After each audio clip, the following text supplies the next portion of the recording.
Voces8, is it 2 years ago? Is it that long? Two and a I can't bit. remember. Two and a Yeah, bit. two and a And bit. so you came in as the first female alto of Voces8, which is Hmm. brilliant. So delighted. How was that kind of transition? I mean, the last 9 months aside, how was that transition being kind of coming into a really established group? I mean, people like Andrea who have been in the group for a few more years. How was that kind of getting into the group, which has this really defined sound and a really kind of already curated, conceived. How was that trying to adapt and then kind of imprint yourself into the group? Sure. I was quite lucky actually. I was a scholar the year before I joined Voces, so I spent I think before the auditions, which probably started in January, I had at least 4 months of getting to know the group, getting to know the sound. Particularly, we did Milton Abbey, so I got to watch a few of their concerts and get to know the sound quite well. But it can be quite intimidating coming into, and there are some things that Voces do very differently to any other choir, that you have to kind of learn from scratch. So part of the audition stage is to get in includes group work. So Chris Wardle, who was me, steps out and you step into their place and you're trying to fill those shoes. You get quite a lot of coaching. I think doing. I remember a piece of Rachmaninoff, Bogrod to Diego, and getting it was just the last four chords I think that we pretty much looked at in that piece. The rest of it is all a blur. But I remember getting to the last four chords and it being so quiet and so low and just being like, this is not going to come out. I don't think I can make that noise. And it is a learning process when you're starting. You're really trying to work out how to fit into that sound and how the people around you make that sound. You get lucky because the people around you have been making that sound for years, so they can tell you how they make it. It just is like a bit of coordinating inside. Um, but yeah, it's been great fun. I I in terms of how it's changed between me and Chris Wardle, um, probably not a ridiculous amount. I sound less like a countertenor. I think Barney sounds in the middle between a countertenor and a female. Actually, no, Chris also kind of sounds like he's got a female voice. Um, but my voice, I think one of the reasons why I was possibly chosen is because I do sound a little bit like a countertenor, so it's not a complete misfit. Barney will try to sound female. I will try to sound a little bit more male, and we kind of meet somewhere in the middle. But it's possibly a little bit easier for jazz arrangements having a female voice rather than a countertenor voice. I mean, that's all fascinating. I'm sure there'll be time for more questions, but thanks both for kind of answering those to kind of soften the start of the session there. I think let's kind of get going. And actually, before we do, Katie has asked me the Voces8 Foundation have asked that we do a hello wave photo that they can like send out on socials. So if that's all right, you can turn your video off if not, and then we'll know that you don't like people. Um, so if everyone could just smile for me, that would be marvelous. Ready? Let's do it this way. Ready? Can everyone smile for me? Yay. Lovely. Good job. Thank you for that. So delighted for Katie and Andrea from Voces8 joining us. If you don't know who Voces8 are, go onto Google and go to Voces8. They have got so many incredible albums, many of them produced in-house. They've got a couple of kind of record-breaking Decca albums and things like that. They've got going back. There's an incredible album of Bach cantatas, which they had to learn from memory. An entire album of it's just insane the amount of music they've had to learn from memory, holding so much music in your head. We have obviously Katie, who met Katie Jeffries-Harris. Jeffries-Harris. I can't remember. Sorry, I've been a Chris long day. Harris. Jerris, sorry. And Andrea Haines, soprano, alto. I don't know which way they are on your screen.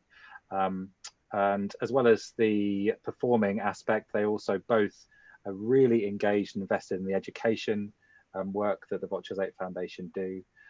So really thrilled. Thank you so much, both of you, for taking some time out to come and lead this workshop for us. The majority of the people here, not all, but the majority of them, I'm not sure, you might can hear my daughter shouting in the background. If you can, I apologize.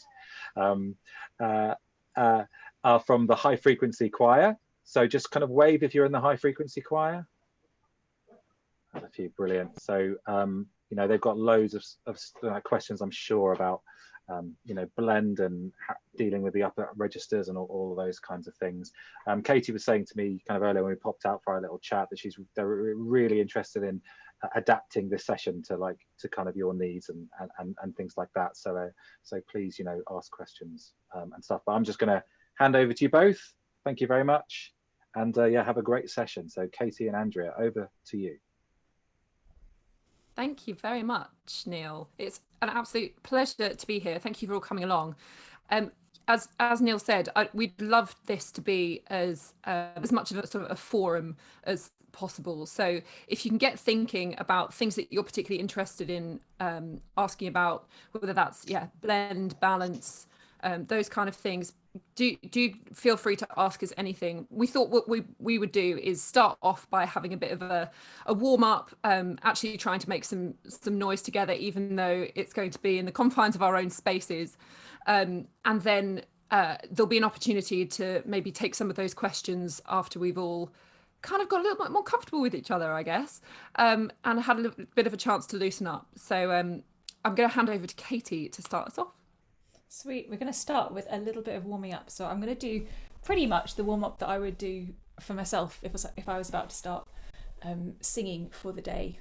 At the moment, we're all sitting at our desks a lot, so we're just going to start with a little bit of physical first. So just start by rolling those shoulders up and doing it quite slowly. I want you to see if you can really go to the extreme. So really bringing them forwards, breathing into it a little bit. Up, breathing, back, and breathing. And when you're doing this, when you're taking a breath in with your shoulders in weird places, see where that breath goes and let it make the stretch bigger. So when your arms are forward, feeling that breath going into your back a bit. When they're up towards your ears, I feel that around my chest quite a lot when I take that breath in, all the way back. I feel my belly loosening actually a little bit that time when I take a breath, and back down. Good. So they want to be quite nice and relaxed and quite equal. Gonna fast fingers over your face. I put makeup on about 2 hours ago. I'm expecting it all to come off within the next 5 minutes. Out of your nose. And over your forehead. And we're just trying to wake everything up. Doing this starts to get all the blood flowing towards the surface and just is a really nice way to start getting mentally engaged in whatever session you're doing. So fingers just on temples a little bit. Give yourself a little bit of a neck massage. And take your time over it. You can be nice to yourself. Warm up is self-care.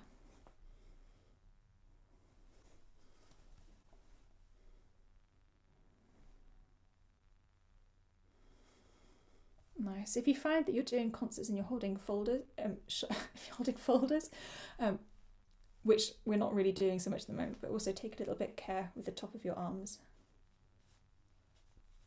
Include them in the massage. They want to join in. Nice. A really small face. Really big face. Really small face. Really big face. And this time can you do it with your body as well? Really small face. Really big face. Really small face. Really big face. And look, you're emoting already. It's fantastic. Good stuff. We're going to start with some really gentle humming. So just after me.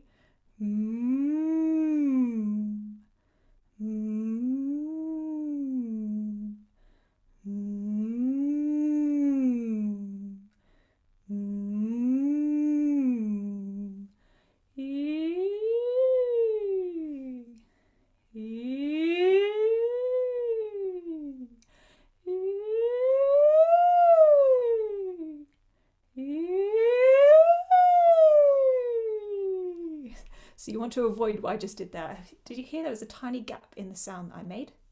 Try and really think about your breath flow and keeping it all really even, really lined up. And so we don't have those gaps. I'm going to work on it too.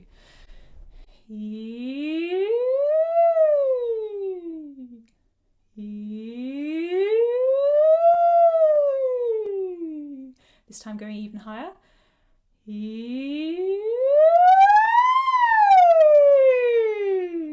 Have another go.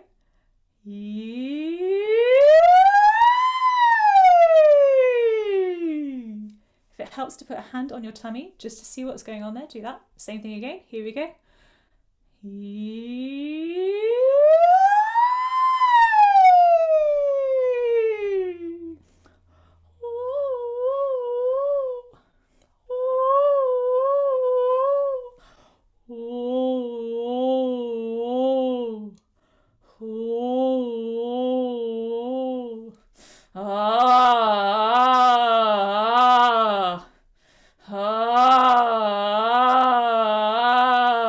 As chesty and as ugly as you can make it. Here we go.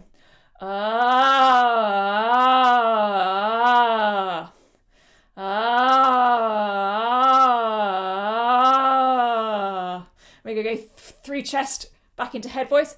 And see if you can make that gap that I had there as small as possible. Here we go.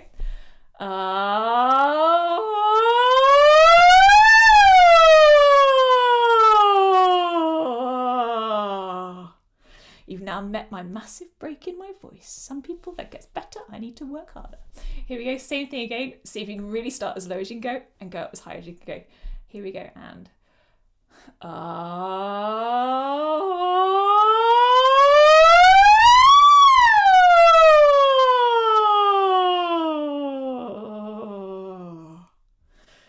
good stuff. We're going to do a few things to get the breath moving a bit.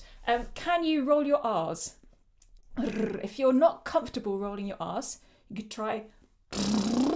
Some people find it easy if they put two fingers either side of their mouth and then go.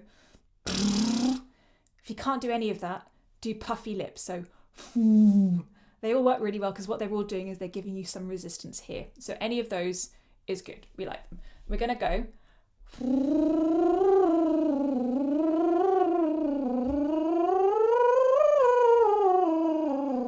So 1, 2, 3, 4, 5, 4, 3, 2, 1, 2, 3, 4, 5, 4, 3, 2, 1, 2, 3, 4, 5, 6, 7, 8, 9, 8, 7, 6, 5, 4, 3, 2, 1. So let's start here. 1 and 2.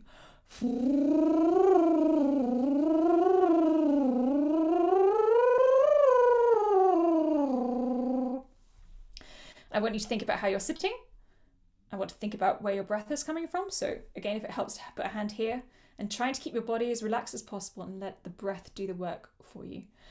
I find that I get towards the end of my breath, which is why I quite like this one because it really makes me focus on it. So we're here and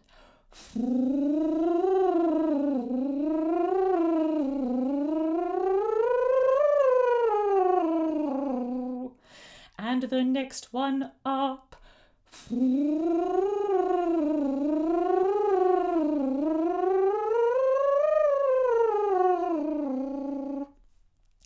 And the next one up.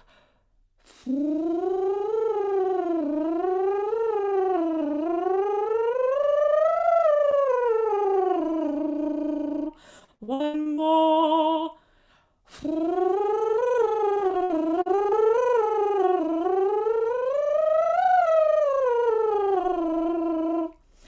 And now everybody to puffy lips. We're going to go.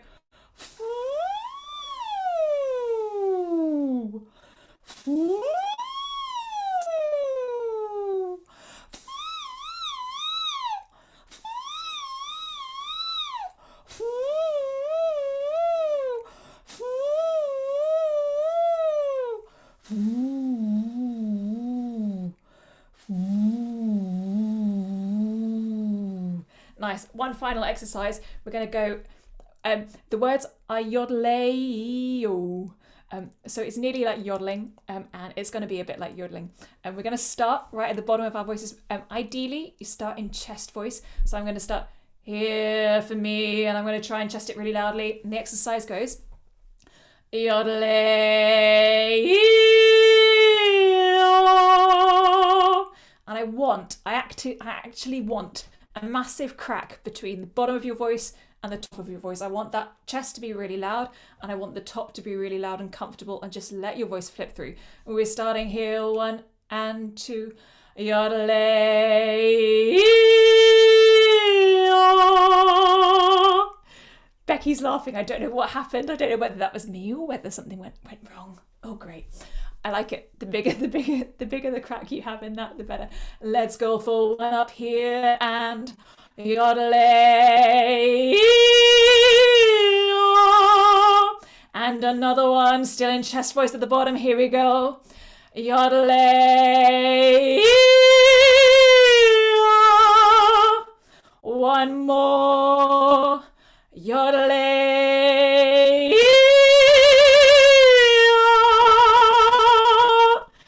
I'll leave you and your neighbours there with that one. I might talk through some of that later as to why we did those exercises, but I might pass on to Andrea for now to do something which has possibly got a little bit more sanity. Oh, I don't know about that. I'm all for insanity, absolutely.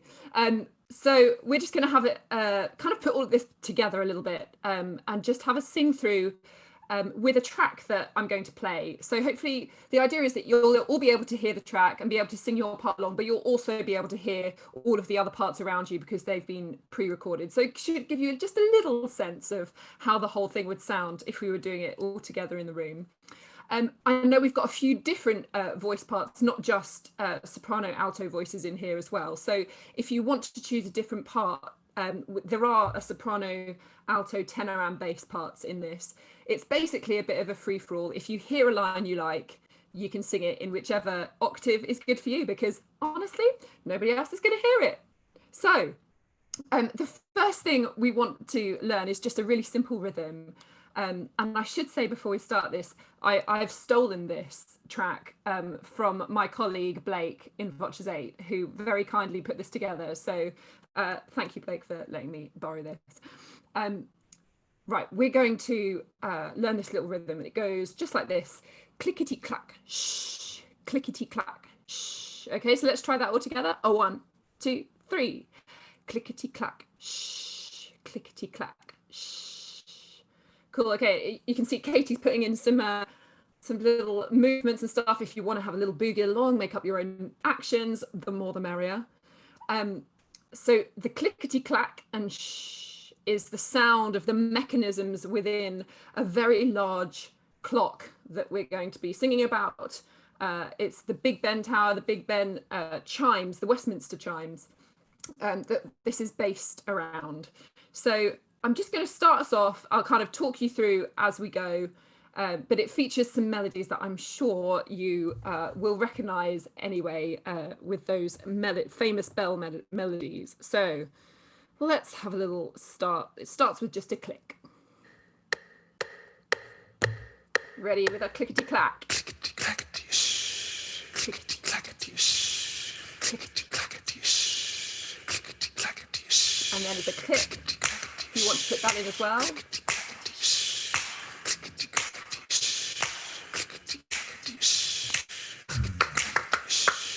There's a real tough rhythm in there if you want to try and pick it up.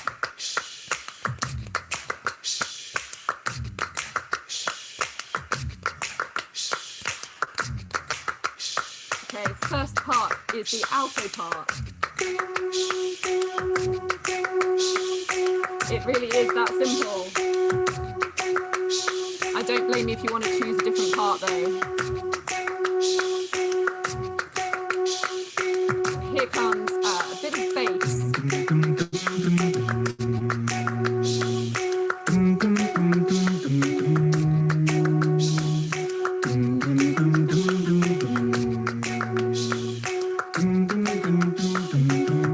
Let's have another go at that.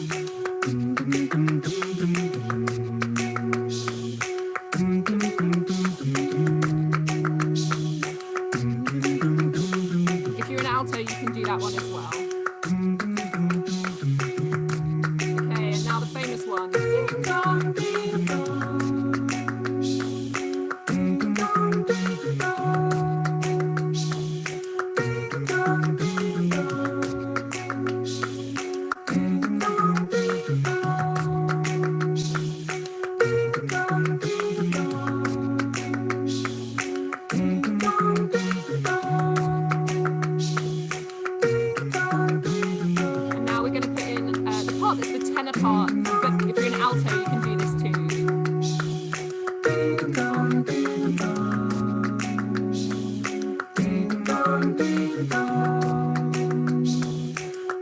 Good.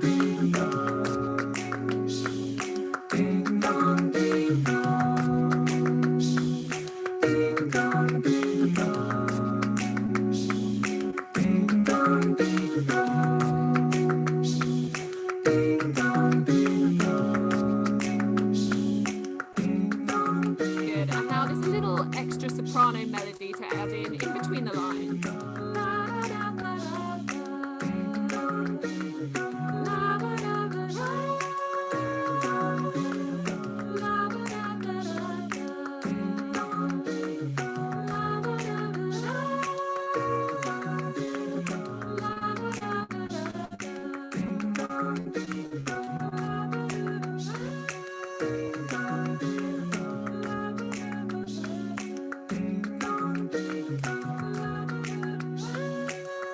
So hopefully you've all got a little part there now. In a moment, we're going to stop the chimes and strike the hour, and it's going to be 4 o'clock. So you can choose any note.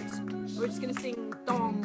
Ready? 1, 2, 3, 4. Dong, dong, dong, dong. And back we go. Ding dong, ding dong. Ding dong, ding dong. This time the clock is going to strike 8. Ready? Dong, dong, dong, dong, dong, dong, dong, dong. And back we go. Ding dong, ding dong. Ding dong, ding dong. Ding dong, ding dong. Ding dong, ding dong. Ding dong, ding dong. Ding dong, ding dong. Let's all go on to that famous melody. Ding dong, ding dong. Ding dong, ding dong. Ding dong, ding dong. We're going to finish it up. Ding dong, ding dong.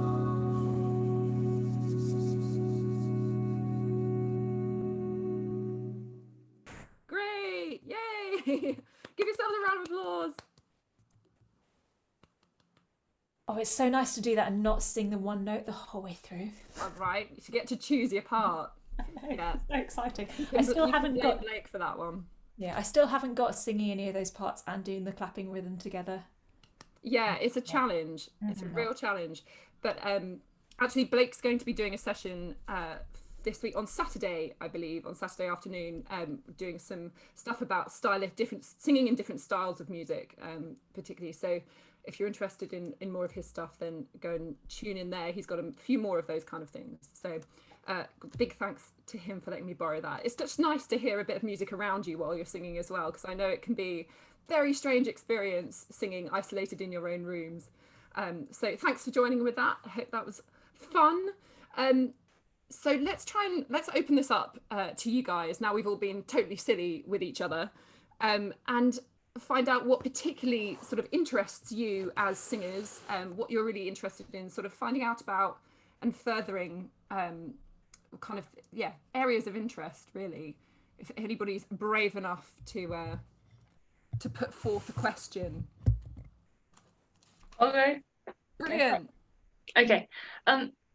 I'm interested in developing my repertoire for upper voices, so groups of upper voices people, particularly at the moment, so that I can do virtual things with my friends, and hopefully do something with that at some point. But I was just wondering what your favourite pieces for upper voices are.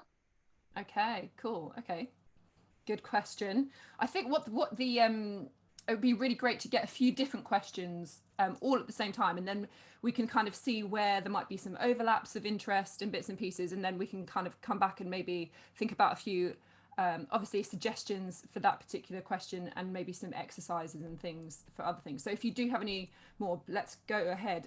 Gloria, do you want to chime in? Yeah, so this is more of a technical thing that I was more curious if other people have struggled with it. So sometimes, so I'm a soprano, but sometimes there are songs that I struggle singing so much, even if they're completely in my range. I just feel a lot of tension like somewhere and I can't sing them. And I have at concerts randomly jumped on the alto part before because I couldn't sing it. And I was just wondering if any of you have ever had like the problem of having a part that you just couldn't sing for that specific song. Definitely. First off, the answer is absolutely. I've definitely been there, and very happy to come back to exploring some of those things around sort of tension and maybe why we're feeling those things in some songs and not in others. That's a good thing to think about. Great. Lily, do you want to go ahead? Hello.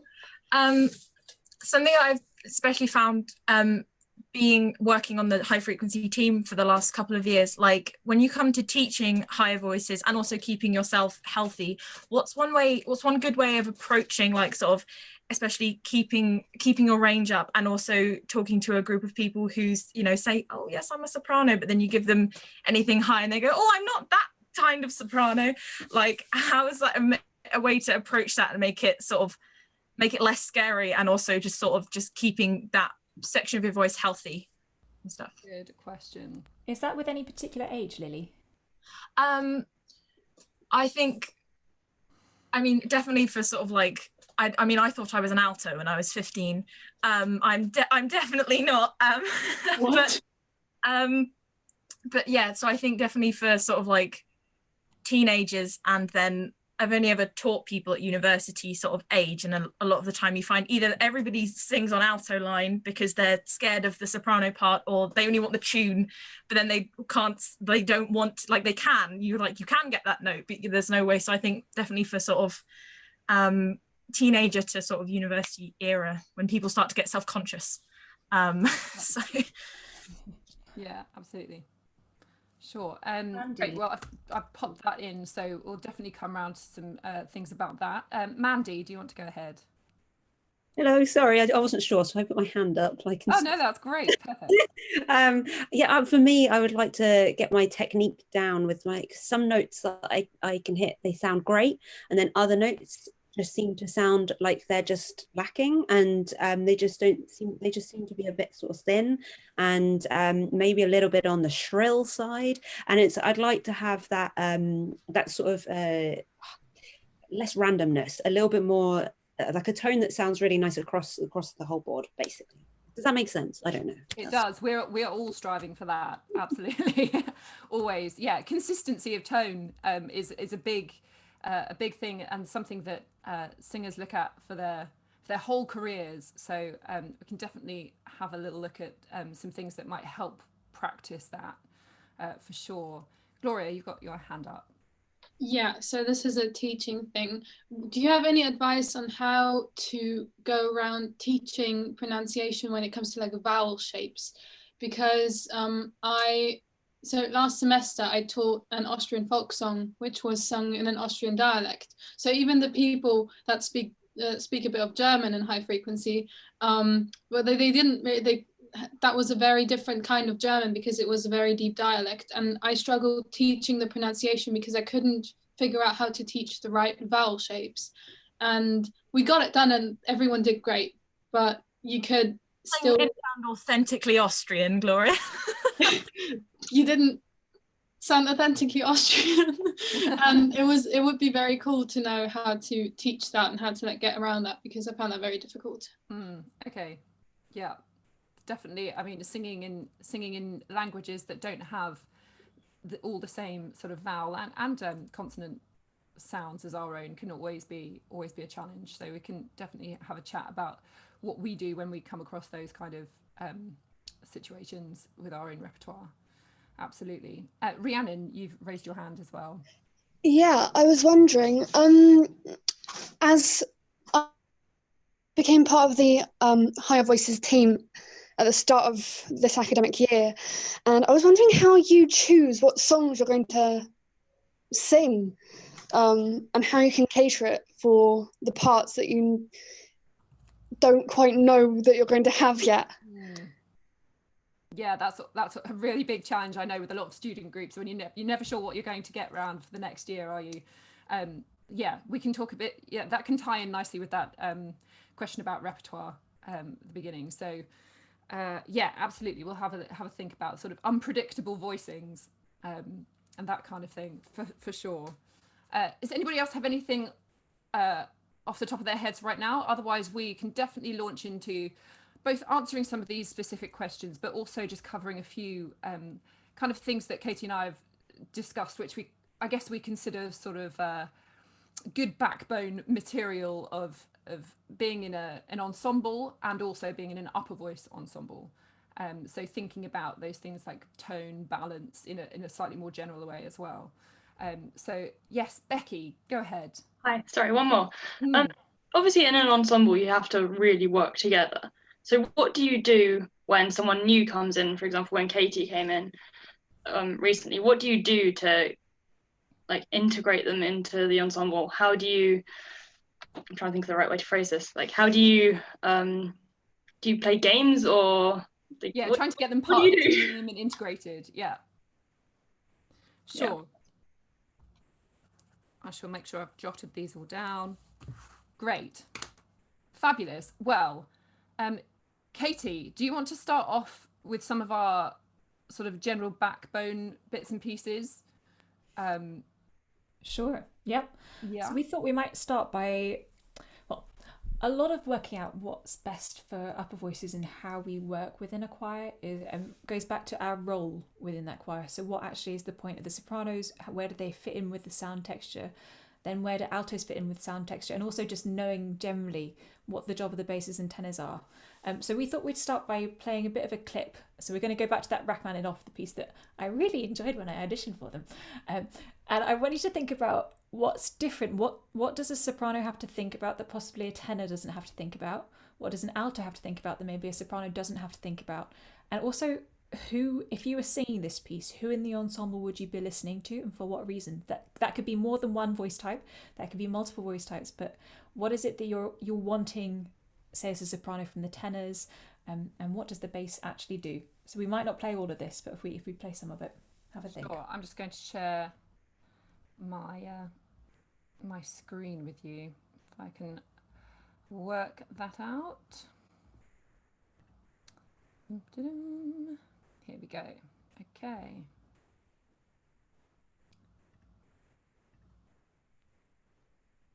Hopefully you guys can see my screen.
So that's that piece.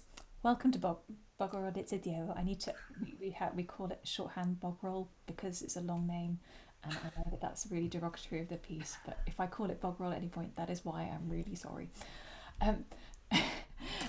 Having listened through to that piece, let's start with the bass. What is the function of the bass when we're in a choir context? What's the purpose of it? What does it do? You can shout out. You don't need to put your hand up or anything. Like keeping in the sort of giving that, I almost said keeping the bass line, but like giving the key for everybody to sort of like work from. And maybe sometimes if you're singing, especially a cappella, like that, do they help keep the time as well? That's just like, I don't know. Yeah, absolutely. So I think, oh, Angela, do you want to go for it? I was going to say it grounds it, holds it firmly on the ground for everybody else to do whatever on top. Yeah, I feel like the bass is very often sings the main note of the chords. I don't know what it's called in English, but that note. And they also do a lot of rhythm thing because, yeah, I think you know what I mean when I say rhythm. Yeah, that's good. They're all good answers. Grand. So I feel like I'm cheating by not speaking up. Come on. As a bass. Oftentimes, singing the part, what I feel like I'm doing is kind of acting as a plate for the cake. And we all make this delectable dessert, but without the cake to sit on anything, you know, it can get wobbly. It has it can take form in a lot of ways that's not as structured. So a lot of the time I am singing the root. So that's what we call the main note of a chord, the root. And I'm listening across the ensemble to make sure, first of all, that I'm backing up the treble soprano and keeping their melody intact, but I'm also listening to the alto and tenor because they usually have a lot of moving notes when I have a note that's static. And in order to keep in time, I have to be listening across the ensemble to say, okay, that eighth note's coming up and that's when I move. So a lot of it is kind of keeping the steady pace. But sometimes basses don't sing anything that's helpful to anybody. And that's not fair. But I mean, I'd say 9 times out of 10 are like the grounding source, right? Like as Angela said. Yeah, that's absolutely fair. I think for both Andrea and I, if we're in a choir context, often we're listening down to the bass as much as we can for tonality. So you are absolutely right. I often will have the root of the chord. So in terms of tuning, as an alto, certainly I listen down for the bass and then I listen up for the soprano to check where the thirds are. And I then try and sit somewhere in the middle of those two and hope for the best. And also that thing about listening to the basis for timing, when you're working within an unconducted ensemble, everybody has to have a certain amount of responsibility. But certainly if you looked at how we were stood in that one, you have Andrea and Johnny at the end.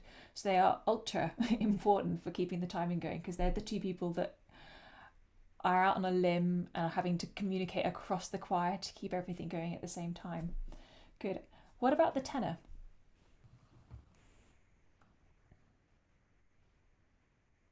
Not important.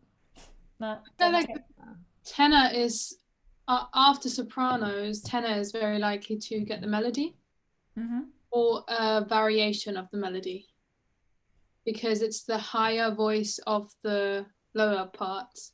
And I feel like the higher voices are always the ones, so sopranos and tenors are the ones that get more of the melody and the supporting the melody bits, and altos and basses are keeping the shape together. Yep, so tenor can kind of go between being filler and then also being brought out as a voice of its own. It kind of has those two dichotomies of either not really being there or definitely being there. What about the alto voice when we're heading up the ensemble? It's very colourful, I think. Both the tenor and alto provide a lot of colour.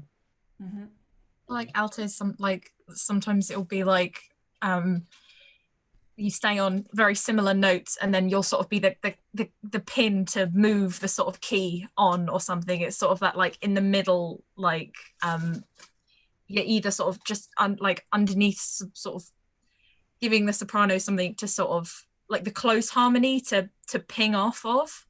And then the alto songs where you're on one note and then you do this weird jump and all the key changes. Yeah, jumping off of that, altos I feel like very often have the minor thirds and major thirds, and those are the notes that determine whether the chord is minor or major. And sometimes that switch is the coolest thing.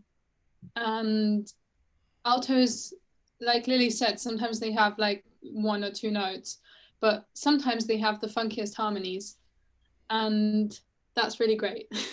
Yeah, with those things in mind, so with those ideas about the alto role, what are the technical difficulties or technical things an alto needs to possess to be able to do those things? You need to be able to hold the line, because I feel like it might be quite easy to accidentally swap into the soprano line or into the melody. Mm-hmm. I think probably more so than other parts, you need to really be able to keep in tune. Yeah. Like there is a certain standard that you have to get to be able to keep in tune in other parts as well. But I think for altos, that's quite pivotal. Mm-hmm. It might be very easy to go flat or sharp. Yeah. As Angela? I think it's also very difficult to hear your voice if you're listening to a piece of music, learn it, or to actually hear your voice to pick it out in amongst it. So it's actually more difficult for us learning it. Yep. Anybody else? I like some I of think those. I'm sorry, go ahead. Adrian, go for it. Oh no, go ahead. I was going to say that I think it's important. The alto part's important more than I think people give it credit for. It usually gets thrown in as like, okay, we're just going to double the bass part, you know, or like we'll be the common tone across cadences. But a lot of the time there is that, oh, okay, so as an alto, I need to know exactly where like the tonal center is, and then I have a sudden minor sixth I have to sing. Where did that A flat come from? And then knowing how to ping to there, and then suddenly hit, you know, the third that makes the key major. So it's really knowing about, having that like really fine ear, I think is a big part of it as well. And then I'd like to say that altos are kind of like the backbone of, and like the star of ensembles, because without them, you know, you miss out so much color, you know, and they are that very special sauce that goes into Minor the Glorias and Lily's Day. So thank you for that. Mwah, mwah, Yeah, mwah. I think absolutely. So thinking about tuning within the alto part and thinking about really keeping that tone steady. So I'd go for the two technical things I'm thinking about then is improving my oral skills to make sure I can tell the difference and I can really hear the line, and thinking about how I'm producing my tone so it's really clear what note that I'm on. What happens when we get to the sopranos? Let's go back to the initial question. What is the role of a soprano in a choir? Nice. Loaded. Well, there's the obvious, more often than not, they'll get the melody. And adding descants and keeping the sort of, if you've got all that sort of grounding work and key work and sort of all the sort of fun moving harmonies in the middle, it's something that sort of, it's like you've got, I said, yeah. Oh, I'm great at talking today, aren't I? I'm very sorry, but it's that sort of melody, I guess, is one function of the sopranos. From what Lily was just saying, with all the moving around stuff underneath, while you have the bass that grounds at the bottom, you also have to have the soprano that grounds at the top. So it doesn't ground it, it skies it. Rounds it off, makes it so. Thank you. It rounds it off. That. Yep, absolutely. It's that sheen on top of, in many ways. So the kind of the cherry on top of the cake that Adrian's described. And especially in arrangements like the one you played us earlier, the sopranos are the ones that, in my opinion, make it sound angelic, because when you have those really high notes in an area where English, I forget how to speak English today, but in a space like a church where they will just have a lot of reverb basically on them. Mm-hmm. Those are the notes that really stick out, and especially if you then put like soprano 1 and 2 on like really tight harmonies, that can be the most beautiful thing. And I feel like that has a very different effect than all the other parts. That doesn't mean that they're like superior, just has a very different effect, and adding that effect can bring a completely new, can make the piece something very different. Yeah, I mean, I'd agree. It's actually linking to that question that Neil was asking me in the little break that we had before we started the session proper, and saying, you know, he feels like often the sound that I'm producing is what is defining the sound of the group. And I think that's really linking in with what you guys are saying, that it can really make or break a style or a particular sound just based on what the sound that the sopranos are making. Because if they're making a very pure and angelic sound, then that's what you take away from the whole ensemble, even though the basses are maybe rumbling at the bottom a little bit, and there might be a little bit more richness in the tone in the middle of the texture. What you're going to take away is that it sounded angelic and pure. Whereas if you know, maybe if you were looking at a different type of style of piece, going in much more selling into that kind of more of the romantic era, and you put a little bit more weight in the voice, a little bit more movement, richness, vibrato, a darker tone, then suddenly you're taking away that instead. And I do think it has a very important role in defining what an audience and a listener takes away, even though if you listen down the ensemble, it's not necessarily always exactly the same all the way down.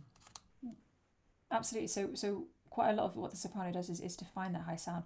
What are almost the different tools that they have in their belt with how they define that sound? What can they do technically, or what is it possible to alter? I mean, I've never been a bass, but I feel like sopranos and altos maybe have to raise their soft palate a lot more. Because you have to get the higher notes rather than basses and tenors, I'm thinking, maybe. What does it affect when the soft palate is raised? What's the It changes the tone. It changes the tone, yeah, and also probably changes the resonance. So we like the word resonance. I'll keep tone and I'll keep resonance. What other things do they have in their tool belts?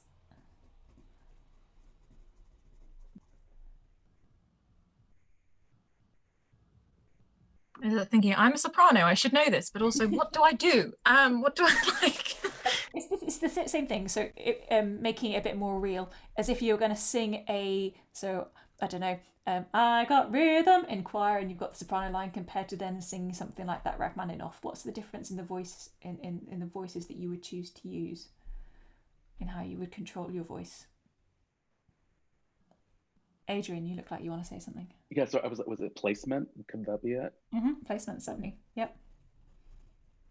Like whether you're gonna sing it like in head voice or chest voice, or if you're singing like a melody that's moving around, like where your break is, and trying to keep the same kind of like tone as you're going up, and not sort of getting too much into if you're going up really high and like, oh, I have to sing it quite loudly, or I'm not going to get those sort of notes. Trying to keep the same, so it's like really working on your breath control. Try and keep the same sort of tone as you're going around everywhere.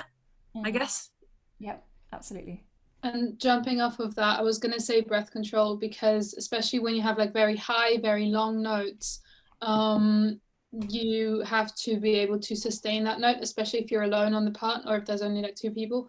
You have to be able to sustain that note and not just stop in the middle and jump back in, because people will be able to hear that. Whereas when it's a part that's like a bit lower, that you can sing in your chest voice, that moves a lot more and that's got more words, you can maybe, even if you're alone on the part, sneak in a little breath, and it might also be easier to sustain it down there. So you need to work on sustaining it.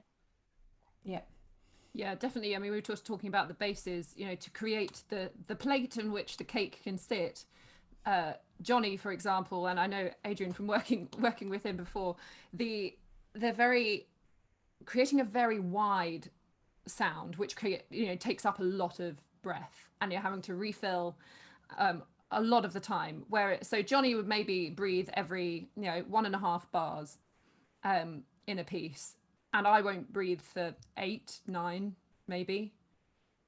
So that's partly a technical thing, so that he is trying and attempting to use a much wider sound, which involves putting more air into it. It's very much in this kind of like kind of fluffy sound, whereas the sound that I'm making tends to be firstly a lot quieter, and secondly is only using usually you know, typically using the very edge of the vocal folds. So in your larynx, so your vocal folds come together, they vibrate like this, they come together. And I'm just using the tiniest edge instead of, if you know, an opera singer would use a lot of the muscles around to make, and there would be a lot more fluctuation. I'm using just the tiniest amount, so the fluctuations are a bit smaller, and I use much less air to create that sound because I just don't need to. It's very much like humming in that respect. And it's actually one of the things I wondered if we could have a go at very quickly. Is it's a really good exercise. It's a really nice way of keeping yourself healthy when you're not able to sing with other people as well, which is just practicing going between the hum and an open vowel. And what we're going to try and do is keep the sound, once we get to the vowel, as close to the sound of the hum as possible. So we don't want any sort of big explosions onto the vowel and big opening. We just want to make it really nice and smooth and very delicate. So it's all very much, you know, a pianissimo exercise. So you're not going to annoy your neighbours with this one. So let's just try. First of all, I'll just give you an example like this. I'm just going to open on to an E. So.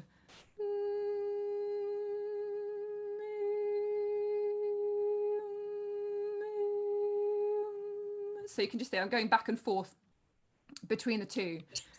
And if you can do this across your range and on all the different vowels and different shapes, then it's a really good sign that your voice is in good nick, that it's flexible. And this exercise is a good way to get to that. So let's just give that a little go ourselves. You can do it on wherever is comfortable for you, but let's start. So we're just going to hum, and it's the kind of hum that comes towards you, okay? That's kind of just for your own benefit. You don't want to be pushing it out through your nose too hard and being too aggressive with it. It's the kind of sound that you just want to think about, that sound coming towards you. So first of all, let's just hum. Sorry, I did give you a different note, didn't I? Let's go with that one. And. Okay, so everybody found a nice gentle sound, not pushing too much. So then we're just going to turn that very slowly. We're going to open onto an E, and we're going to try and avoid going me. Okay, so try and make it really nice and slow with your mouth and the control with your breath as well. So thinking about those things, let's give it a go. And.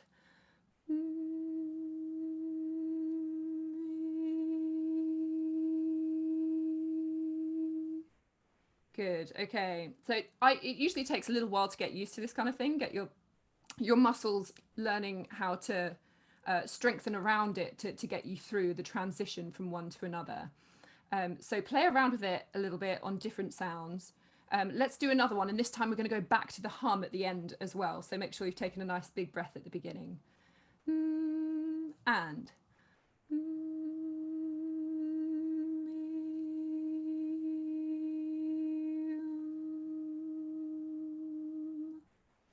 Good. So this is all, it's all about this aspect of control.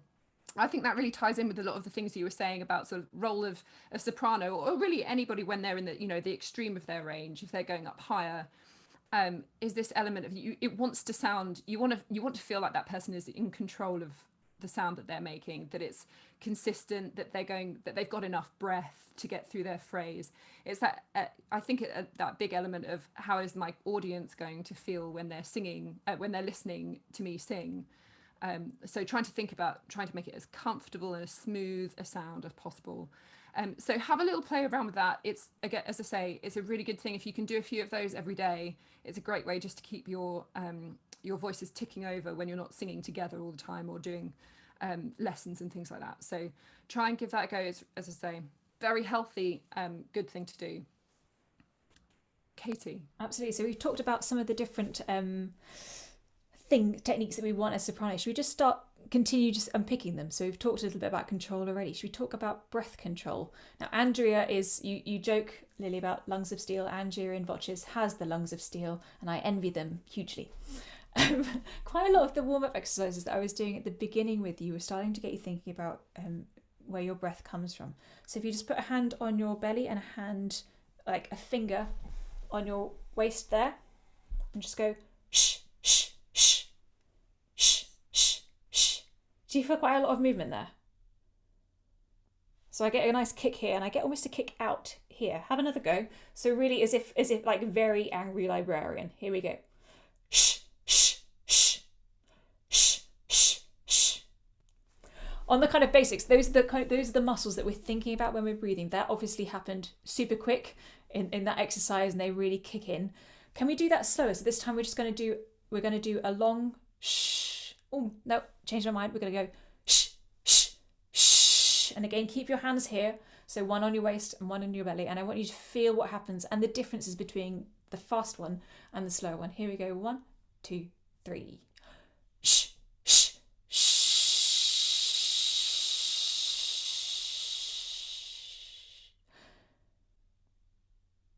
Do you notice how they move?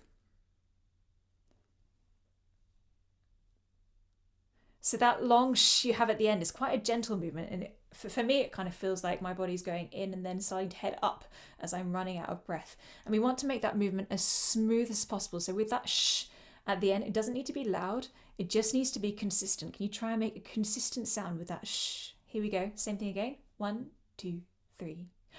Shh, shh, shh.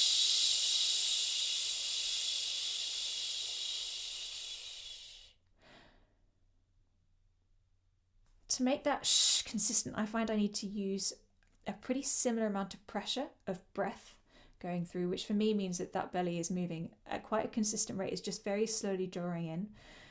There's nothing that's jumpy about it. And trying to get used to having a breath flow that's really smooth is really useful as we're singing, particularly when we're going up high and coming down low, getting used to having a consistent flow of air. So when I'm singing a particularly hard line, I think I would probably end up going back to what am I doing with my body? I will physically stand there in quiet, and I will have a hand on my belly, I'll have a hand here. And I'm noticing what I'm doing with my body. So try and take it away from thinking about what sound am I making to how my body is functioning. I find that really useful when I'm trying to get consistency of sound. So if I was going to sing, let's do an arpeggio, we're going to go ah, and having just done that exercise thinking about shh, can you put your hand and just see what it does? See if you can not completely match the movement that you had earlier, but engaging the same muscles to make that sound. Here we go. And ah.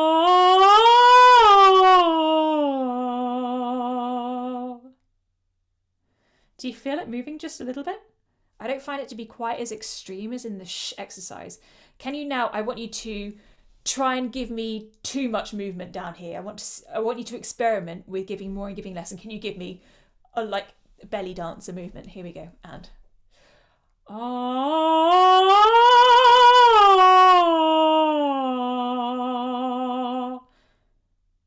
And can you try and compare that this time with not moving anything at all? So like belly out kind of thing. Here we go.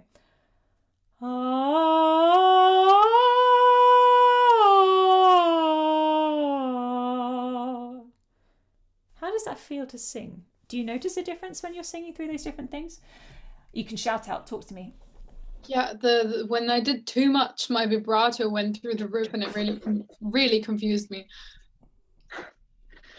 When I didn't, like when I tried to not move it, I felt it up here. So I don't know if anyone else had that, but I was like, oh, this is weird. No, I felt that too. I was like, that's probably not healthy. It's not healthy, don't do it too much. Anybody else? I just didn't. Yeah, I think. Sorry, you go for it. Sorry. No, sorry. You have to like do a tag kind of thing. When I gave a lot of air, it felt like the sound was like super, at least for me, was super resonant, like through my whole body. And when I gave like the belly out bit, it felt like the sound was super thin, and like it only was going about this far. Mm-hmm. Mandy, was that pretty much the same point? Yeah, that was exactly what I was going to say. How did you do that? You two are just in sync across the pond. I'm impressed. Well done. We'll say that you said it. Then there we go. What we're doing with those exercises is we're changing the breath pressure that we have behind the notes that we're making. And often that higher breath pressure means that vocal folds are coming together a lot cleaner. But it can be too much pressure. So if you find your vibrato is going a little bit crazy, that's because your voice has that tension there and it's trying to find some release somewhere. So your vibrato might go a little bit crazy. For some people, they might find that that's super resonant, and that's okay. Is then a toss-up between having enough breath to get through a line but wanting to use that breath pressure. When we got rid of that movement that we have in the belly, we're effectively not supporting the voice. So for me, whenever somebody is saying support that note, that's what I'm thinking about. I'm actually thinking about the muscles that I'm using when I'm breathing. So I'm thinking about what's going on here and what's going on here particularly. As quite a few of you found, when you weren't engaging those muscles, you suddenly started to feel it here. That's normal. I absolutely do that too. And that for me is what happens if I'm not thinking about my support muscles at all. I find it happens more often when I'm in choir than when I'm doing solo singing. Because in choir, maybe it's because I'm sight reading, so I'm still learning the dots, in which case I'm not thinking really physically very much at all. And I just start going into, how do I create that sound? So something which will help you achieve that kind of consistency that we've been talking about through the vocal range is, rather than really try to focus on the note, trying to think about the physical component of the sound you're making. Andrew, is that something you find you have to think about? Yeah, so I'm constantly sort of in a bid to try and make that very consistent but quite pure sound. I'm always trying to think about the relationship between the amount of support I'm giving in those core muscles versus the amount of breath that I'm actually letting come over my chords, and it's the balance between those two things which is going to give you the consistency. And it will be slightly different for everybody because your bodies are all different. So what works for one person will be a little bit different for the person stood next to you in choir, which is why it's always useful to share tips and tricks with each other, but just do it with a bit of a pinch of salt, to expect that each person in each voice is going to be a little bit different. It won't necessarily click for you exactly like that person, and maybe you need to find a slightly different journey towards the goal. But so those two things are the important things. It's just the amounts of them will be a little bit different for everybody. So yeah, a balance of how much of that really engaged support, to the point where occasionally my muscles in my abdomen ache at the end of the day, because maybe I've had to use a lot more of that tension than I thought. This is good tension, by the way, and then the amount of air that I'm pushing up using that support, I'm actually going to control at this point and only let a little bit of it through over my chords. So what I end up with is a very kind of a pressurized but very consistent stream of air. Mm-hmm. Absolutely. There's a nice, as a teacher I used to work with, particularly who on this kind of a topic, and their catchphrase was, "If in doubt, breathe out." And it's putting more air through often is more likely to help you rather than hurt you. Adding into that, so we've talked about how we feel the body. So much of that obviously has to come from a place of really being centered in how you're sitting and how you're standing in choir. That does count. I'm sorry, I know that your choir director gets really annoying probably saying sit up. Mine certainly used to. Unfortunately, they're right. So getting used to the body being aligned. How about resonance? Andrea, could you talk about resonance with us? Yeah, resonance is a funny word because it means a little bit sort of different things to different people. But what we're really talking about is the shape of the sort of the space that we're making inside ourselves to create different types of tones. So you were talking earlier about the fact that we create a little bit more space by raising our soft palates. And in creating that space, what we're also doing is thinking about it draws our attention and our intentions towards the back of our heads, where that sort of mechanism is happening. And that opens up extra space here, which can often add topically quite a lot of extra high frequency. So often when you're going for, you want a bright sound, people talk about sort of bright sounds or a shimmer in a sound. Often that is, for example, a good way of starting to get that is to open up the soft palate, and just sort of reminding yourself how to access that is useful sometimes. So one of the old exercises my choir director did with me was doing 3 sniffs in, which just really kind of puts the cold air rushing over your soft palate at the back. So and then you can feel it really nice and high. And you start to sound very Julie Andrews all of a sudden. I like it. I was also taught the kind of crying dog. So the dog goes outside the door and really wants to come in because it's raining and it's just pouring at the window going, let me in. It's going, that kind of cry sound, it has to be really high and light and naturally raises that soft palate there as well. Yeah. Absolutely. And then the other things, I mean, we were talking about sort of extremes. We go for this kind of, there's this high and sort of floated sound. So when we talk about that sort of, suspended and hung sound, often the way I'm accessing that is thinking about the sound coming up and through the back of my head, which makes me think about that soft palate raise. It gets a little bit more sparkle in the sound. That's partly also to do with vowel, ties in with vowel shapes, which I'll come back to in a little bit. But the other things are often, then we think, the opposite way, which we think a little bit more down and kind of a chesty sound, a richer sound.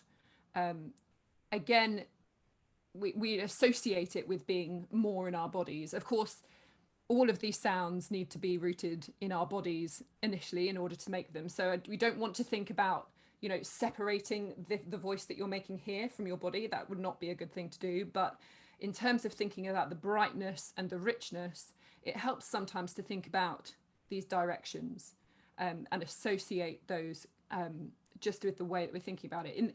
In terms of these vowels, the full spectrum of vowels, you can create all sorts of different sounds on each one of them. But very, very basically, you've got your E vowel at one end, which is a very narrow vowel. It's the vowel where your vocal cords are closest together naturally.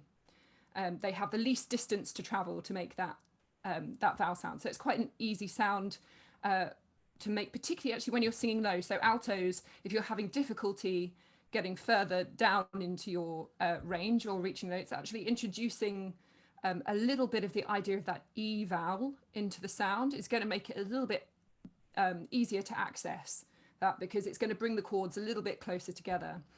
On the opposite end, if you're a soprano singing up high, you want to add more R into the sound at the opposite end, because that's going to give us the most space. And we're just thinking about those two. Obviously, within those, you can make lots of different colors as well.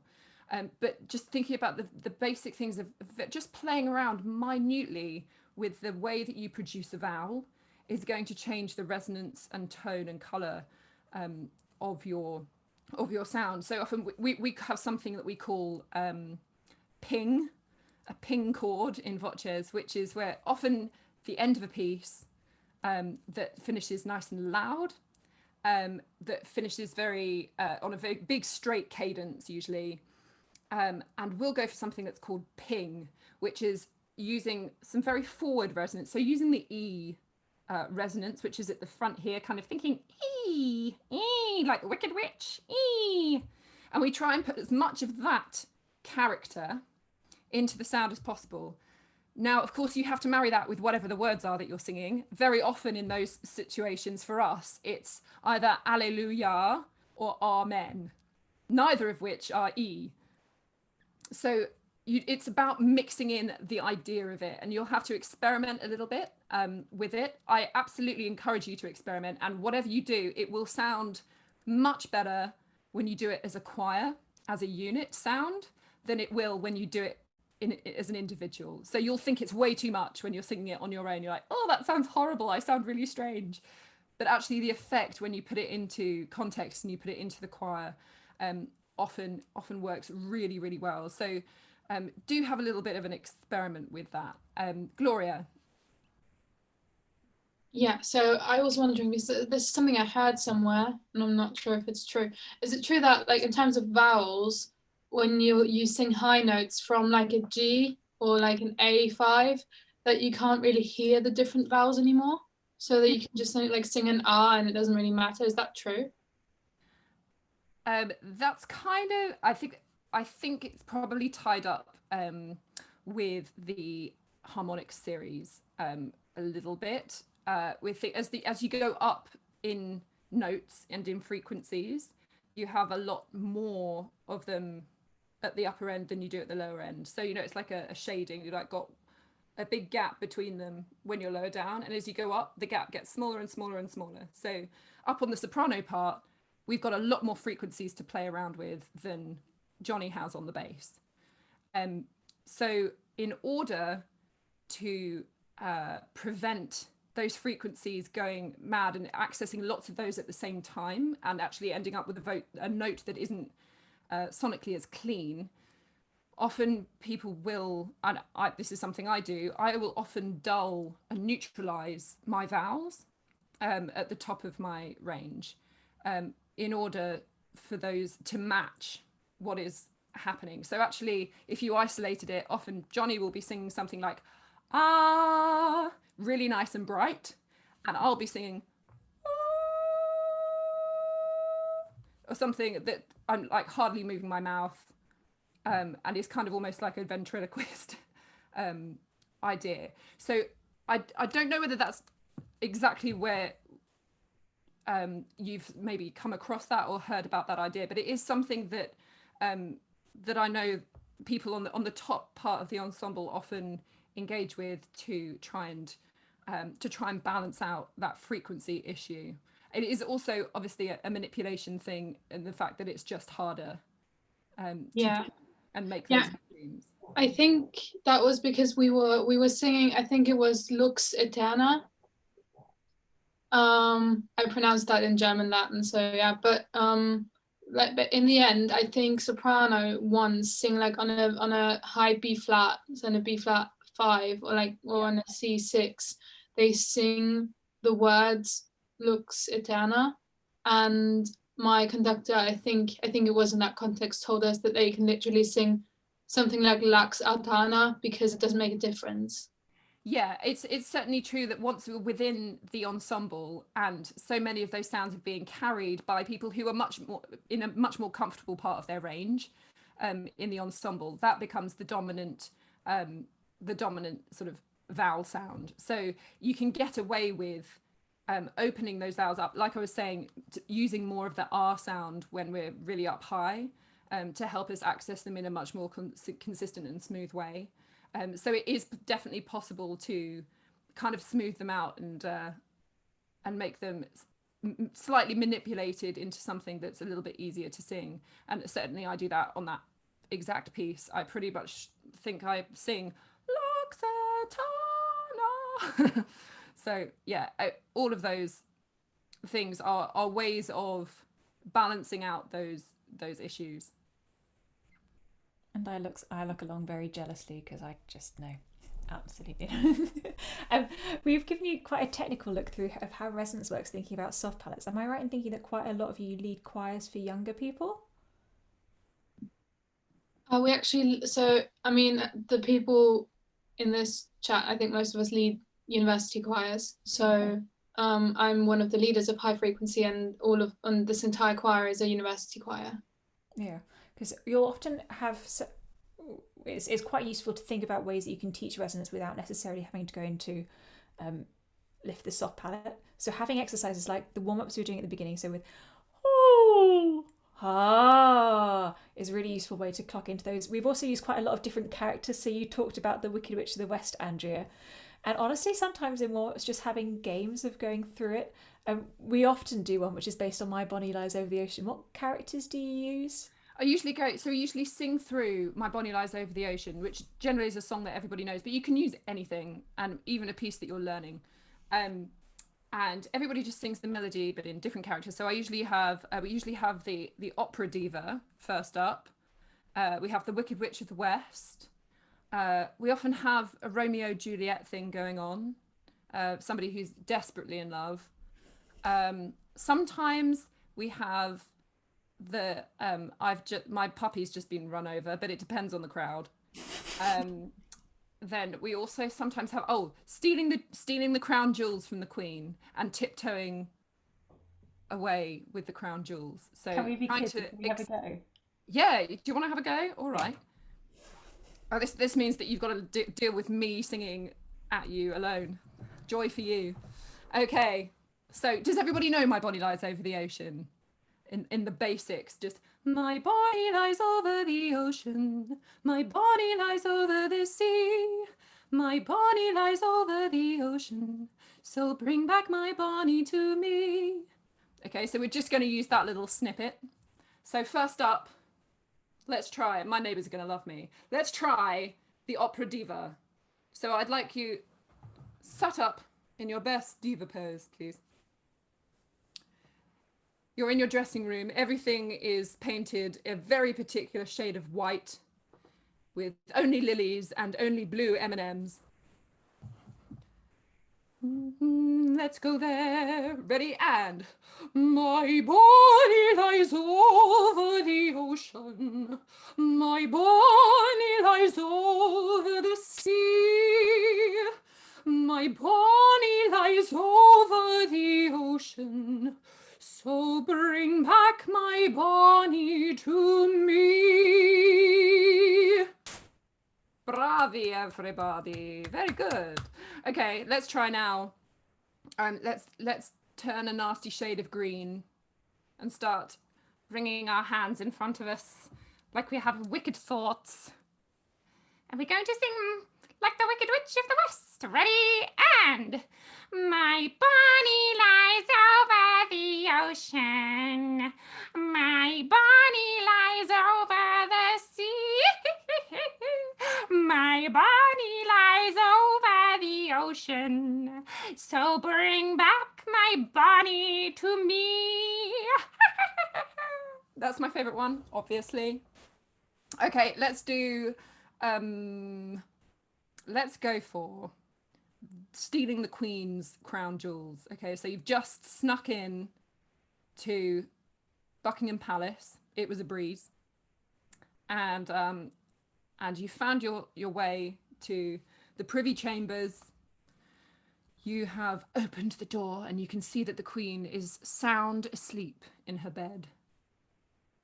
And you tiptoe across to the sideboard and sweep all of those delicious sparkling jewels into your bag.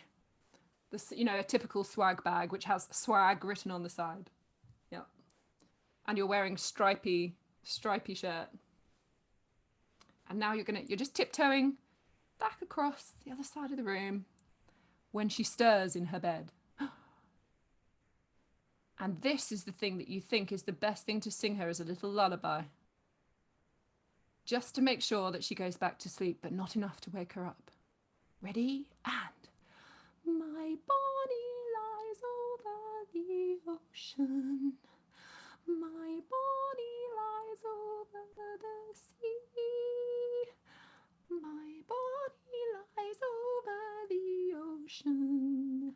So bring back my Bonnie to me. I think you got away with it, guys. I think you got the swag. So there are all sorts of these exercises. As I say, you can choose any tune you want. It can be like your favorite thing that's playing on your Spotify playlist right now. Just choose the little tune that you think everybody will know and feel comfortable with, and then you can take different ideas. It's a great way of getting other people involved as well. If you're leading and you kind of get that feeling where like, oh, it's too much of me, I want some ideas from other people. This is a great exercise for getting other people involved, getting suggestions from others, and putting it all in and just having a bit of fun together. Because if nothing else, you know, being part of the team and being silly with each other and being open with each other is a really valuable part of being in the ensemble, and that communication of feeling like confident in your colleagues. Like if you're going to mess around and look like an idiot, then they're going to be there right with you, because that translates later when you get onto stage, that trust and confidence in your colleagues, that they're going to be there for you, they're going to take that breath in the right place, they're going to do, you know, come in with you. It's all really, really important stuff that's going to translate into the professional part later as well.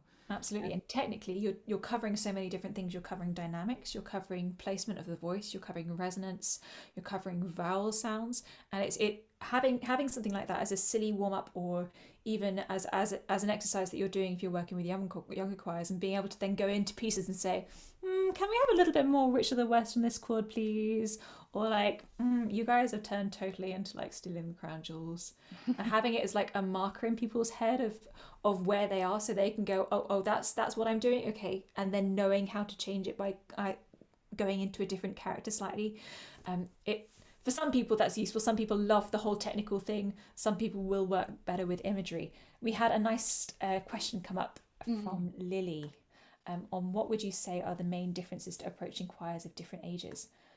That exercise we do with all ages. The kids tend to be the most enthusiastic. The others often need a little bit of working up and a kind of a bit of more of an explanation as to why it's useful. But they absolutely love it. I've done this with choral societies, and I mean the basses usually just go for it. Yeah, sure. It's a lot about just leading it with the confidence. So if you lead it with an older choir and you're inwardly feeling this is really stupid, why am I doing it? They're going to think it's really stupid and why are you doing it? If you lead it being like, I know this has got a purpose, I know why we're doing this, and you're fully engaged with it, actually it'll be fine as if you had 5-year-olds in front of you. And a lot of the difference in general about teaching different groups of different ages is often not down to changing the exercise at all. It's often just to do with changing the way you decide to explain it afterwards. So, if you're doing that with a group of 8-year-olds, you might not feel the need to explain the technical reasons for it afterwards, because you know that they're just going to go along with it. And actually, some of the technical stuff is just going to confuse rather than help. So you don't need to often change the exercises themselves, rather than just the way you approach talking to them about it. I just wondered, we've got half an hour left on our clock, so I wondered if we would just want to go through the questions that we got from you guys at the beginning, kind of just make sure that we've covered some of the ones. I know we've already covered quite a lot of the answers in some of the stuff we've spoken about, and then come back to some of the ones like we were talking about repertoire, for example. So just looking down my list, there was a question about, we were talking about the idea of tension sometimes, that feeling like you can get tension in some pieces, not in others, even though they might be covering the same range. This is often, I find, down to this idea of the S word, support, and that consistency, and also down to vowels and how they all tie in with what we've been talking about. And that might be one of the things that is really different about the piece to another piece, despite it looking like it's covering the same range. Actually, depending on what the text is, depending on what the dynamics are and what the expectation is of your part, then we're going to feel, we just feel a bit different about it. We might feel more exposed at a certain time. If we're, marked pianissimo, but there's not really very much happening around us, then that can often make us feel tense. I think the best way of working around those are a lot of the exercises we've covered. So thinking about the amount of control we can gain through that quiet sound of the humming, making sure we're really getting consistent breath all the way through, and matching that with the amount of support we're giving. And also tying that idea of experimenting a little bit as individuals with the balance of the vowel sound we're making. Do I need to put a little bit more E into that to make it a bit more consistent, for that to be comfortable in my voice? For me, I find I particularly get tense. The range can be the same as another piece, but if it hangs around two particular notes, maybe in the middle of that range. So for me, if I've got a piece which is constantly going over an A or a B flat, I do not get on with it.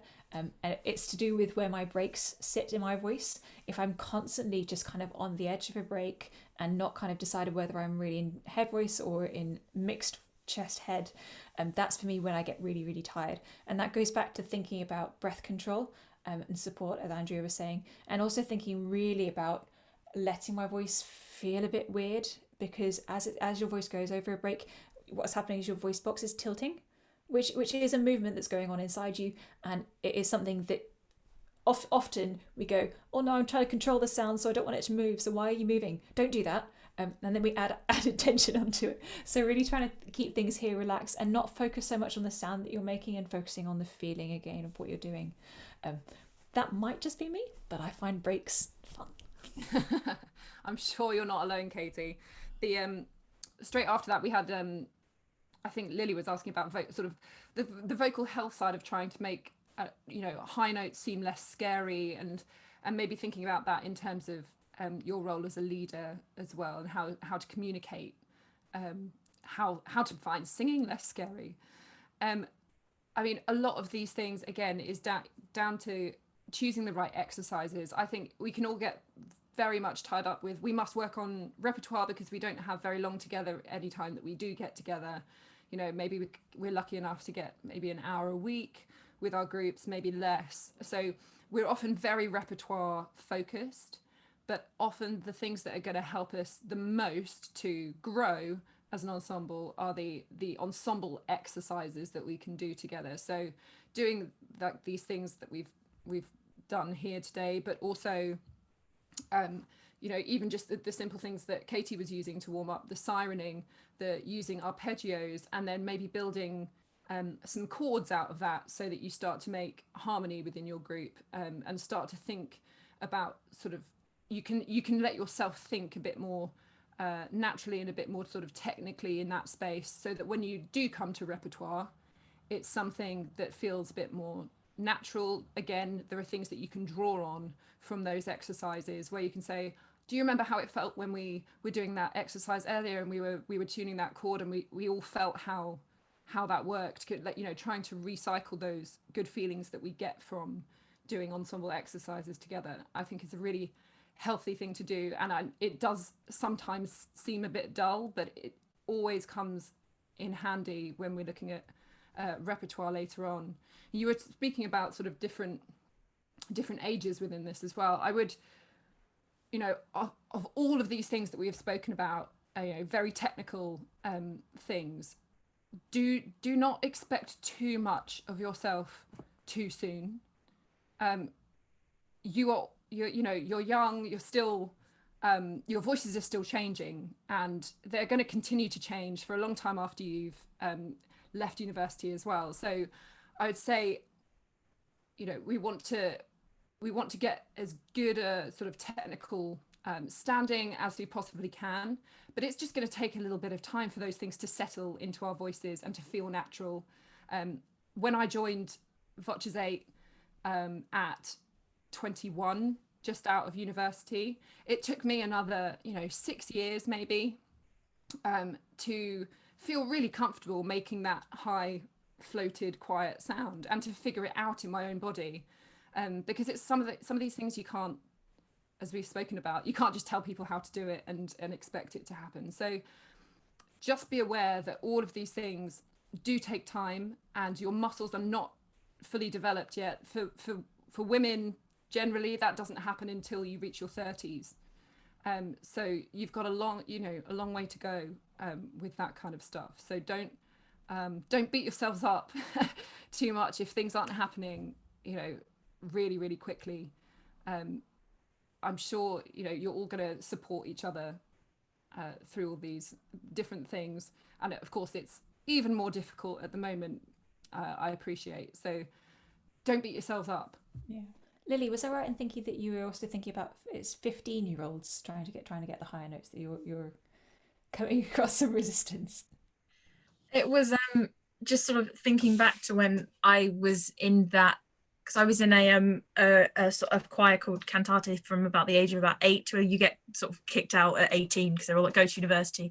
And I think that was sort of one of the main periods of time when a lot of that I noticed, especially when you're in the older choir working with the younger choir, that people tend to get very insecure about their voice, and very sort of like, you've either got some people that are like, yes, I'm a soprano, hi, I'm here, or you've got some people who clearly sort of, so yeah, I think that might just be what I noticed, but like, yeah. In terms of voices settling, I've sung all voice parts throughout university.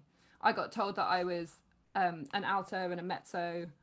And I'm sure if, within reason, if you want to pursue something, then you can train your voice to do that. I mean, not everybody, certainly for me, I feel like if I decided to pursue that in a training way, then I probably could have done that, but I ended up doing the opposite end. And I think, again, tying into this thing is like, we're trying to label people too early on. is a dangerous thing, actually. I mean, we all sing, we all swap parts around, you know, bits and pieces all over the place. I end up singing alto lines with Katie sometimes in Voces8, and we try and mix it up a little bit. So the expectation is, I know that when I go on stage, I probably have to sing, you know, somewhere around 2 octaves, you know, covering all of the repertoire for the evening. So I think taking away the sort of stereotypical constraints of, I'm a soprano, so I sing between this note and this note. I'm an alto, so I sing between this note and this note. I think trying, as much as you can, get rid of that. And also the exercise, things like exercises that Katie was doing at the beginning, those sirening exercises, things that are not pitch specific. So don't give notes, don't let them know what the notes are. And actually they'll do it and they won't even realize that it's kind of high, and actually higher than they're going to have to sing in the piece later. And you can use that. You're like, well, it's fine because you actually sang a fifth above this in the warm-up, so I know you can do it. With young singers or with amateur singers, it's worth remembering that we speak in our chest voices. So head voice is alien if you're not used to singing. It's somewhere they've not been before, which is why it can feel really like a personality shock sometimes for young voices. So getting used to the whole choir, doing the high exercises, as Andrea said, is really, really useful. And also being careful how you demonstrate them. So if you're demonstrating a high note to a young singer, and if you've got a really big voice, I would actually urge you not to use the big voice. I'd urge you to go for a sound more like what they would be able to produce. So rather than going, can you do that? Can you do that, please? Just go, can you do that? Can you do that, please? And just keeping it, so really getting them used to head voice being a floaty space first before you then try to bring some weight up to it, is also kinder on their voices when they're younger. I did once come across a very young choir who had always been taught by this lovely older woman who had a lot of vibrato and a lot of movement in her voice, and they're all about 7 or 8 years old, and they all sang with this weird fake vibrato because that's all they'd ever known and associated, you know, the sound, and they'd learnt things by rote and by copying and by using their ears, which is amazing because they haven't been, you know, told what to do technically. So they all had this funny little shimmer in their sound. So yeah, it does make a really big difference. Gloria. I was actually wondering how you would approach the opposite of that, because I have met people and I've had people in other ensembles that have their natural speaking voice in a tilt and they don't actually know how to approach their chest voice. And I've always been wondering, how would I teach someone that if I was in the situation of where they asked me how to do it? I love that question because I often speak in tilt. I used to get mistaken for a soprano a lot because I would speak all the way up here, and I'm still teaching myself to actually speak properly in chest voice. I found that as a young singer, actually, I just ended up taking my head voice down a lot, which you'll find some people do, and actually some people will be quite comfortable singing in head voice quite low, so it might not be a problem that comes up until they're a little bit older. Otherwise, making ugly sounds. So the yodeleo is one of the exercises I do for that purpose, to get me used to singing in chest voice and to get me used to connecting. Actually having that break there means that my voice gets used to going over that break and gets used to going, oh, I can go over this break and it's not hurting me. And that being actually a really good vocal exercise. And I'd honestly start out from the kind of visceral sounds. So from going back to like making city Viking sounds like, ha, and like the sillier, the uglier, the better, and then working from there into making an ugly sound a nice sound. So keeping it in your repertoire in every warm-up. It's also really useful. Generally, there was a really cool study that says the more you use your chest voice as you grow older as a singer, the more likely you are to keep your higher notes as well. So it's good for all of your voice. Absolutely. Extending up and down is always good for the opposite. Mm-hmm. Elasticity. So other things we were looking at, we were talking about consistency of tone.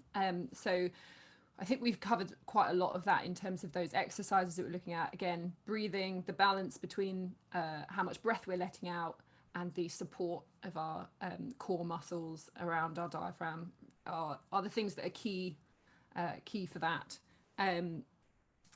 Other thing, so pronunciation. we're talking about the Austrian thing with you, Gloria. I mean, from our point of view, we try to get a language coach in for those things.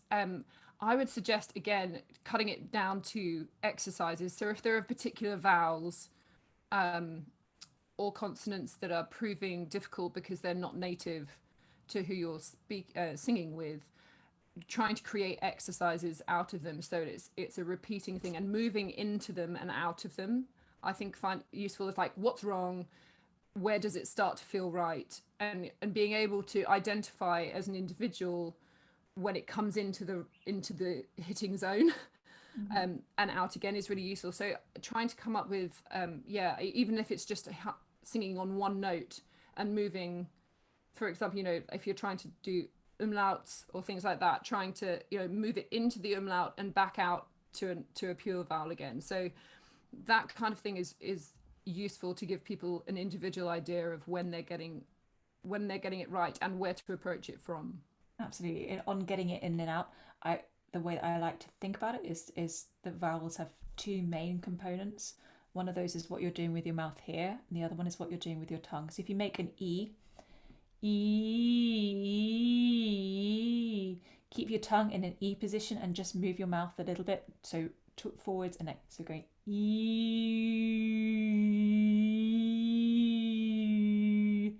and you'll find quite a lot of umlauts somewhere in there. And then again, you could say, okay, could you make an E vowel with your tongue with oo lips? Here we go. Ooh, and you get an automatic vowel. And kind of working out where on the spectrum, for if you're teaching a new vowel to somebody who's not met a vowel before, going, okay, we want an R mouth shape and I want an oo tongue, go. Ooh. You can make a huge number of different combinations, but working out what actually it is that you're doing physically with your mouth and with your tongue and getting used to getting those separated is quite a nice way. Absolutely. It's really helpful. Good. Katie, I'm going to call on you. What is your favourite upper voice repertoire? I spent quite a while working with a female voice choir in Peterborough, and they were amateur singers, and there were about 40 of them. In this case, we were working with a piano, and I loved going. It's really hard to find music for women's voices that isn't about flowers, love, missing somebody, or daisies. That's included in flowers. So there's a really cool series by Cornell University Women's Choir, which is called, I will find it in a second for you. I'll find the album, I'll put a link to the album. And they commissioned an entire CD's worth of music, which wasn't allowed to include flowers or love or pretty things. And it's epic. There's a huge piece, again, it's I think it's SSAA with piano, called Song of Perfect Propriety, which is a poem written by somebody, I think in the early 1900s, about how much they wanted to be a pirate. And it's just really cool, and like, why not? And it's all really funky repertoire and just a little bit different, and it's beefy rather than being pretty. So that's one of my really cool things. I would absolutely recommend that you trawl the American choir websites, because they have competitions for upper voices where they have to find new rep each year. So it means that you get a whole load of upper voice music comes out of America at the moment, if you want really interesting stuff. Andrew, your turn. Yeah, I'll find the cool. CD. I think also don't underestimate really simple things. Actually, the beauty of a unison chant, for example, like looking at Hildegard von Bingen in particular. Like, don't underestimate. It might seem very simple or dull or whatever, but actually it's some of the most beautiful music, and also an entirely different skill all on its own to sing in unison like that. So maybe choosing one that's slightly lower, one that's a bit higher, and put splitting your singers for that. I think that's really good. And there's also quite a good series of, if you like things like again, sort of the American school of composition, so Whitaker, Yalo, there are a lot of really good upper voice arrangements of Ollie Yalo's music. So pretty much every piece that he writes, he does an upper voice version of that. So I'm trying to think. There's one called there's Northern Lights Pulchra S, which is really beautiful. That I definitely recommend getting into. Yeah, a lot of composers these days are doing upper voice versions of their music, even if the original is not intended that way. The other thing we were talking about connected with the repertoire was how to program for the unpredictable when we're starting term and we're not really sure what the distribution of voices is going to be. Obviously, like my first thought is trying to keep it, certainly first off, keep it simple, keep it, 2 or 3 parts. And also, I think if you can encourage this idea and ethos within the group that the boundaries aren't quite as fixed in terms of what voice parts people are always singing in. I think if you can have that general, approach within the group, that's just going to help everything be a bit more flexible. So if it means that, a couple of soprano ones need to move down and fill a soprano 2 part somewhere, that kind of thing, just trying to keep that idea and just general environment of flexibility, I think is a really healthy thing. And as we say, it's actually really healthy for not for everybody's just for everybody's voices, because stretching them in both directions is a good thing, but also in terms of musicality. It can, from my own experience, it can be great being a sop 1 and constantly sitting on top of the texture, but then suddenly if you find yourself not in that position and you're singing an internal part, suddenly it's an entirely different experience. You have to listen completely differently. You're fitting into a different part of the texture, you have a different role, like we were talking about at the beginning, so you might find yourself in a more harmonic role rather than a melodic role. So it's actually really good for everybody to mix that up sometimes and belong to different parts of the structure of the group. So flexibility of your members is definitely the key. Songs that you can teach by rote, all sorts of things. I mean, we've got a load in the Digital Academy, which I know you guys have got access to for a little while in connection with this. So thinking about that, Katie, have you got any specific sort of repertoire thoughts on the unpredictability bit? Not being afraid to change things yourself. So if you like a piece but you don't have basses, just try, does it work without the basses? Can you put the bass up the octave? Would that work as well? And doing a little bit of rearranging is worthwhile. Also things like taking really simple melodies and making up things yourself. So we've been spent a lot of lockdown. Well, I spent a lot of lockdown finding little rounds and being like, okay, this is a round. How do I actually make this into a full blown piece for a proper choir?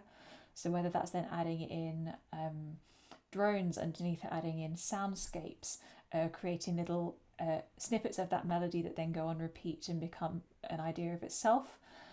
It's been really useful, and there are some rounds out there that aren't silly and childish. There's some really cool stuff that's actually quite tricky and works really well as a concert piece if you sit and have a bit of an imaginative experience, a bit like Paul's workshop earlier about what else you can add to it and how you can expand it, and in which case it's for whatever voice parts you want.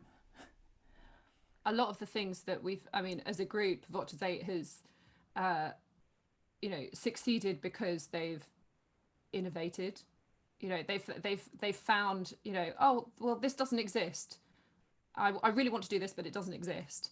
So you make it, and that's kind of how Voces8 itself came to be. It was like, well, there isn't really an 8-part group that's doing this kind of repertoire at the moment, so they made one up. So really use your creativity, and if you can't find something already there, there's a niche in the and little hole to fill in the market. So definitely go it and experiment. See if other people in your group want to write stuff as well. It's always great to have an outlet for that kind of creativity, and support each other in that. It's really good thing to do. Just gonna have you guys sung any Kerry Andrew music? Yeah, it's good fun.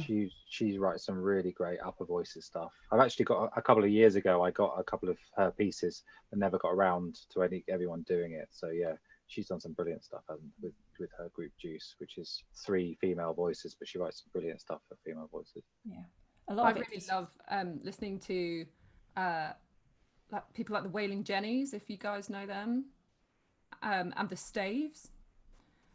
Both kind of like on the folk side of repertoire, but they're often in 3-part upper voice harmony. So you can definitely listen to them. Some of that. There's definitely the Wailing Jennies have some of their arrangements on their website for like you can pay 50p for a copy, I think. So they're really good things to get into as well, nice and simple, and you can take parts out, leave them out depending on what you've got. Yeah. To stalk American choirs, also stalk National Youth Choirs, a Great Britain Girls Choir, which is led by Rachel Staunton and Esther, I've forgotten her last name.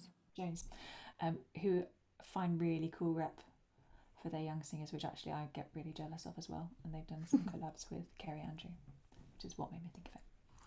The other thing the last question from earlier we had is about how to integrate somebody into the ensemble. And of course you guys in academic institutions have this come around every year, where you have to refresh, and again you kind of have to innovate depending on who comes to the door each year, which is an exciting experience, but I also realize can be really daunting when you're expected to lead the unknown. So I mean, obviously trying to create socially an environment which is really open and flexible, again coming back to this idea of the sort of ethos that you can create within your choir, of the kind of attitude of your choir, so that you're all willing to be a bit flexible and to sing different bits, see what works, experiment a little. I think that all helps with somebody coming into a group from both sides, so from their point of view feeling like they're not going to step out of line because the lines aren't too hard when they come in, and also from your point of view it means that you have the power to work around them a little bit as well, depending on what you get. So I would say it's quite a sort of general environment thing. Obviously the normal things of trying to get to know that person as quickly as possible and vice versa, so setting up it's so much of music is a social interaction, and relies on a community, and that kind of sense of community, and that's what translates to our music making. So I think trying really hard to focus on the social part really pays off musically. You heard it here. Going for a beer after a rehearsal is actually useful for choir rehearsal. It was very difficult to do that this year, I found, because like I was the deputy director of high frequency last year and then the director this year, and that was something that we really sort of struggled, especially doing it online, because last year we just stayed behind after rehearsals and we chatted and stuff like that, whereas this year we couldn't have the whole choir in the room together when we were doing online when we were doing in-person rehearsals. So that was something that we hopefully all of you first years are all right and you still enjoy singing with us. But that was something we found very difficult this year, like keeping the same sort of ethos of the choir, but it mostly being online. So that was very hard.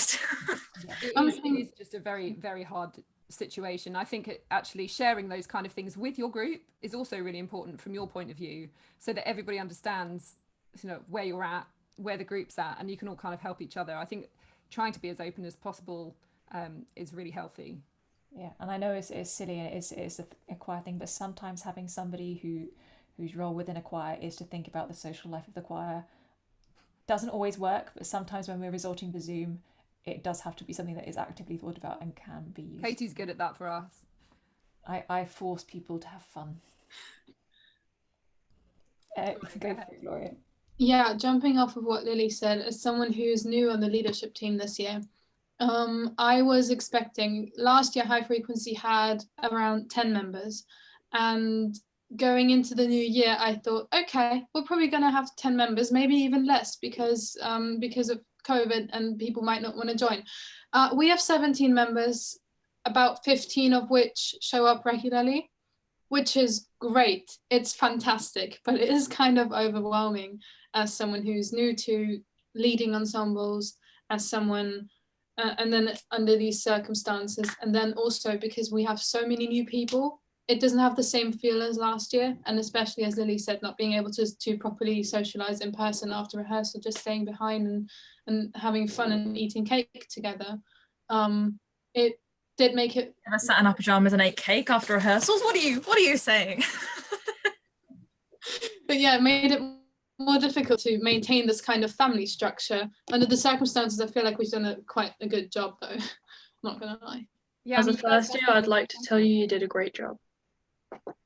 Nice. Yeah, with this kind of support we like. And you guys are obviously doing a really good job altogether. I mean, the fact that you've managed to expand your membership this year of all years is amazing. And you must be doing something really right there. So take heart that they're still enthusiastic and there. And hopefully when you can all get back in the same room, you'll be even more encouraged together to make it work and have all of those beers afterwards. But also, I mean, you can think about all the different things you can to try and make something consistent. So when you've got something that's changing every year, maybe that means that you want to create a brand of some sort. Maybe you want to design a logo or have something that you can associate that is a constant, so that no matter what the membership changes, there's something that you're all sort of holding on to, or a set of values, those kind of things where you can just you all kind of know what the or even having environment is, that kind of thing. That just might be, I mean, obviously don't want a list of rules, but these kind of things. Oh, nice. Yeah, okay, love it.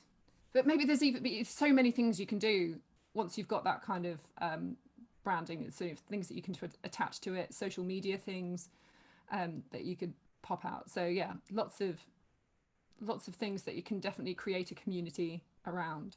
Yeah, and even having maybe one or two pieces that just stick in the repertoire. So I've done choirs where they have a particular happy birthday arrangement which always comes back, or they have a particular song for leavers, so whenever it gets to the end of the year, it's that song that comes out every year. Just builds community and keeps things feeling together. Have a calling card. Yeah. I think we've answered the questions that were asked. Are there any other questions? Well, I mean, this could probably go on, couldn't it? And on and on and on. I'm conscious. So, Katie and Andrea, thank you so much. I've been kind of dipping in and out, my kids' bedtime and all that. But it's been really, really lovely. And looking at the engagement, and it was very like-minded people talking. So, yeah, thank you both for that. If anyone wants to stay, the room is going to remain open, but I just wanted to officially kind of close it so that you didn't feel like you had to, because people have already got dinner to eat and stuff. So yeah, Katie and Andrea, thank you so much for taking the time out to come and speak with us. Absolute pleasure. Thank you for having us. Yeah, thank you. Absolutely lovely. And yeah, I will find out all about the Digital Academy logins and those kind of things, so I'll pass that. Yeah, there's on to you. We put up a Lift Thine Eyes by Mendelssohn, which I'm sure you've all sung before, or at least heard before, which is an upper voice and SSA. So that's something that you might be interested in having a look at over the next few weeks in particular. Cool. Well, guys, thank you so much. Delighted. And yeah, have a good rest of your evening. And thank you so much. There we go. Thank you. Thank you. That was amazing. It was. Thank you. It really was. Thanks.